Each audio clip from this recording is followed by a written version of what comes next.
Hey people, salams, welcome back to the channel. Hope you're well and in good health. I don't know about you, but I've got a while before I retire.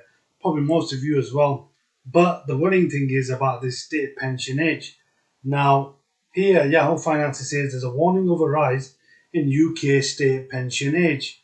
So, an industry expert has warned the state pension age may need to rise to 80 without dramatic reforms. 80! Wow! I mean, who's going to live till 80? Probably not many of us. And those that do, they're not going to see much of a life because obviously after 80, you don't have long left potentially to enjoy that pension. So that means you have to work all the way to 80. What kind of life is that? Anyway, that is a big thing there. The UK state age pension is set to increase from 66 to 67 in the next couple of years, so 2026 to 2028. There's going to be a further increase to 68 around about 2046, but that's widely expected to be brought forward significantly with a wider pension review underway right now. So the annual cost of the state pension is rising and people are living longer, meaning higher pension bills for longer. The latest report from the OBR suggested that it could cost 200 billion a year by 2073.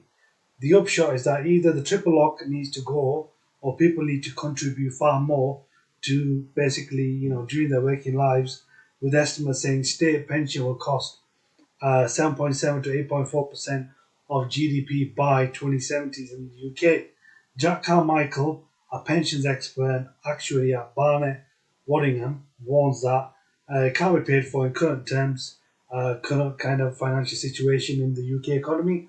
I might even be undershooting the reality by then too. A more cautious approach would be, better in terms of assuming closing of the life expectancy gap between individuals with the lowest and highest life expectancy.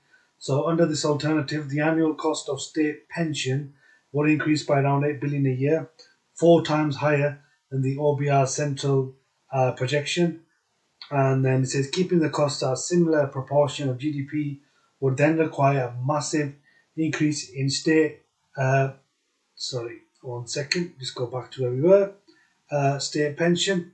So basically, there are various levels here. So it says even if the central projection is correct and state pension spending hits 7.7% GDP, the cost is still going to increase by almost a half in today's term. Obviously, not going to be affordable. Employees are going to have to contribute more essentially over time. Other experts have said pension system could be bringing less than it actually pays out as little as in 10 years' time.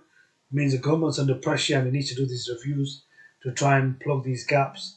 So the state pension age review, however, may eventually force the government's hand, basically, an expert said from AJ Bell. State pension benefits are one of the single biggest expenses for the UK government, the UK Treasury, and the UK economy, and account for 80%, more than 80% of the 175 billion pension and welfare bill. Without policy intervention, state pension costs are basically going to aspire to nearly 8% of GDP over the next 50 years, based on the current trajectory up from 5.2%. One option is to raise the state pension age, which is probably what they're going to do faster and quicker. And then other things, getting rid of the triple lock and so on. There you have it, people. So the state pension age could go as high as 80 in the coming years, coming decades. So most of us now who are 30s, 40s, 20s, whatever it is, you might be 50s. It'll be a while before you see your pension money. You might have to work a very long time.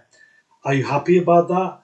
Do let us know in the comment section below what you think about UK pensions, the state of it right now, UK economy. Drop a comment in the comment section below. Don't forget to like, share, subscribe. Check out the links in the description. Catch you in the next one.